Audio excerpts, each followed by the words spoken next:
Request है, हम क्या नहीं था पूर्ण गुलाम साहब पीछे जनरेटर चलता।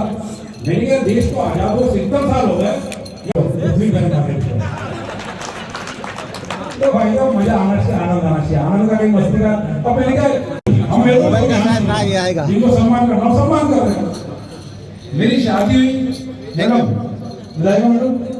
जो मेरी शादी हुई वो चलना चाहिए, वो भी चलना चाहिए, वो भी बहुत जरूरी है, क्योंकि हमारे सामने मर्सिडीज खड़ी होती है, वो भी लगी पड़ती ना।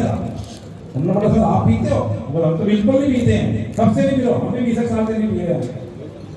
तो आपकी मर्सिडीज कहाँ है? साहब ने क्या तुम लोग क्या करते हैं यार, चाय वाली को चाय तो चाय कौन पिलाएगा? वो सब चाय कहीं नहीं मिलेगी।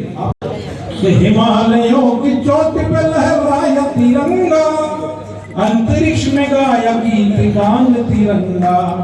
तर जाएगा भाषा मोर है ये प्यारा तिरंगा, भारत की आन में बान और शान तिरंगा, भारत की आन में बान और साथी में भी हम लोग आ रहे थे। अब सब एक ही गाड़ी में थे, आदरणीय गांधी सर, बाल साहब, तेज सर, मसीह साहब जी, पुष्पेन जी और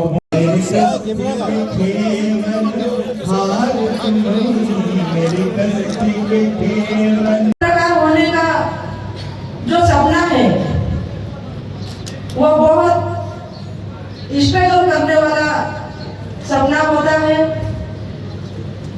अगर कोई घटना घटती है, चाहे वो आंधी हो, तूफान हो, कैसी भी परिस्थितियां हो, लेकिन पत्रकार को वहां पे पहुंचना ही पड़ता है और वह अपनी सच्ची खबर निकाल के हाईलाइट करता है। पत्रकार चाहे वो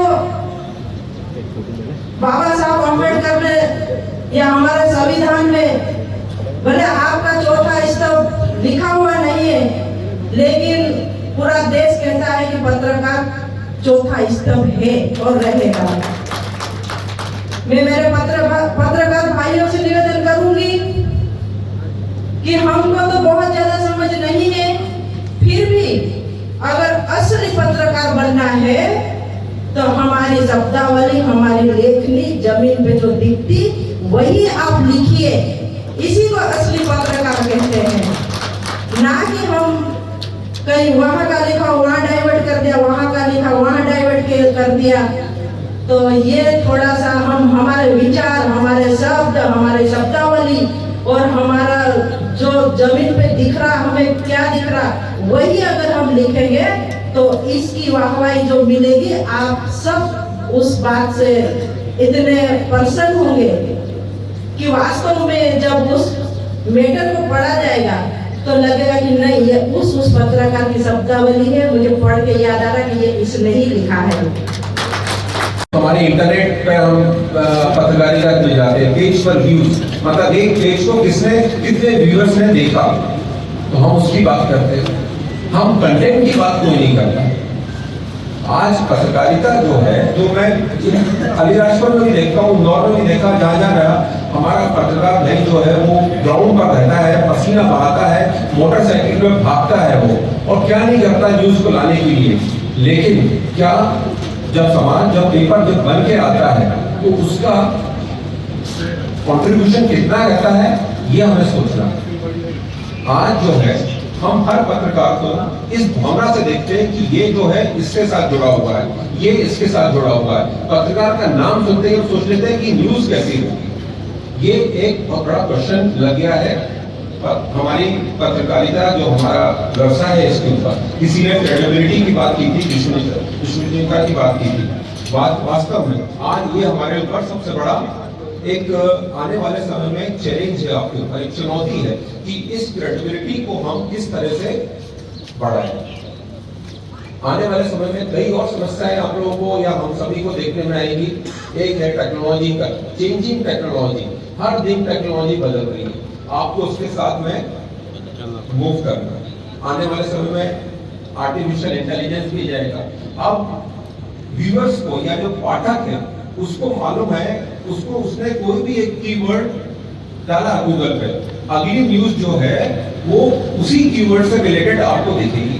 तो मतलब बहुत कुछ मतलब तेजी से बदल रहा है और इसके साथ में पत्रकारिता को भी आपको आगे आना पड़ेगा। शासन के साथ उस अखबार की बन नहीं रही थी, तो सबसे पहले अखबार का सर्कुलेशन कम कराया गया, अखबार फाड़े गए दिल्ली में। उसके बाद एक्सप्रेस टावर्स की लाइट काटी गई, एक्सप्रेस टावर का पानी बंद कराया गया, जिससे कि किसी तरह जो अखबार के मालिक हैं आरपी गोयन का वो घुटने टेक गए। और आरपी गोयन का उस जीवट व्यक्ति का नाम था जिसने खुलेआम सड़क पे कहा कि यदि मेरा अखबार नहीं छपेगा लाइट के कारण तो मैं साइक्लोस्टाइल करके अखबार बेचूंगा। अगर साइक्लोस्टाइल मशीन नहीं होगी तो हाथ से लिख के बेचूंगा, और अगर हाथ से भी नहीं लिखने दे जाएगा तो सड़क पे खड़े होकर रोज 10 सवाल पूछूंगा, लेकिन मेरी जबान बंद नहीं कर सकते। ये देश जो है ये लोकतांत्रिक परंपराओं पे पला हुआ देश है, और डेमोक्रेसी में जो आर्टिकल 19 हमारी अभिव्यक्ति की स्वतंत्रता है उसे कोई रोक नहीं सकता। और उसी कारण आज जो हमारा देश इस स्वरूप में हम लोग देखते हैं, जो शासन या शासन कोई भी निरंकुश होने की कोशिश करता है उस पर किसका अंकुश है, तो उस पर अंकुश जो है वो प्रेस है। और इसीलिए कहा जाता है कि प्रेस जो है वो हमारे लोकतंत्र का चौथा स्तंभ है।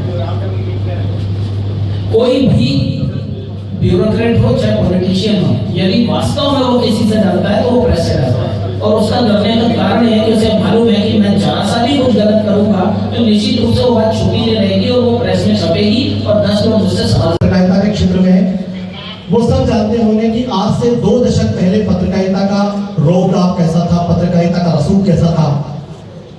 पत्रकार यानी समाज का दर्पण, पत्रकार यानी समाज का आईना, मिरर ऑफ द सोसाइटी, ये कहलाता था पत्रकार। लेकिन आज हम सब कहीं ना कहीं नैतिक अवमूल्यन की तरफ जा रहे हैं।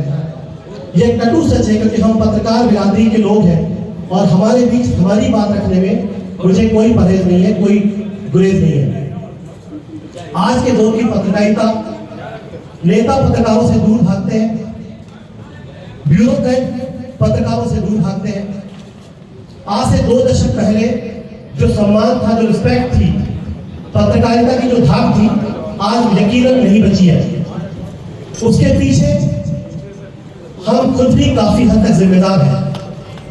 हमें आत्ममंथन करना होगा, हमें खुद ये सोचना होगा कि आखिर इसके पीछे वजह क्या है। जिस तरह से पत्रकारिता एक धाक बन गई है, कई लोगों ने पत्रकारिता को मिशन से हटकर सिर्फ कारोबार के तौर पर ले लिया, एक व्यवसायीकरण हो गया, पत्रकारिता की इंडस्ट्री हो गई। ऐसे कई लोग आ गए हैं जो शराब माफिया है, गुटखा माफिया है, सट्टा माफिया है, जुआ माफिया है। उन्होंने या तो अखबार शुरू कर दिए हैं, या न्यूज चैनल शुरू कर दिए हैं, या ऐसे लोग भी हमारे बीच कई सारे हैं जिन्होंने बहुत आसान आजकल हो गया है कि यूट्यूब चैनल पर यूट्यूब का चैनल बना लिया और पत्रकारिता की बगैर ABCD जाने लोग सीधे माइक लगाकर, जिनको सवाल पूछने के सलीके नहीं, जिनको कोई गंभीरता नहीं है, ऐसे लोग भी हमारी पत्रकारिता के क्षेत्र में आ गए, जिससे हमारी पत्रकारिता दूषित हो गई।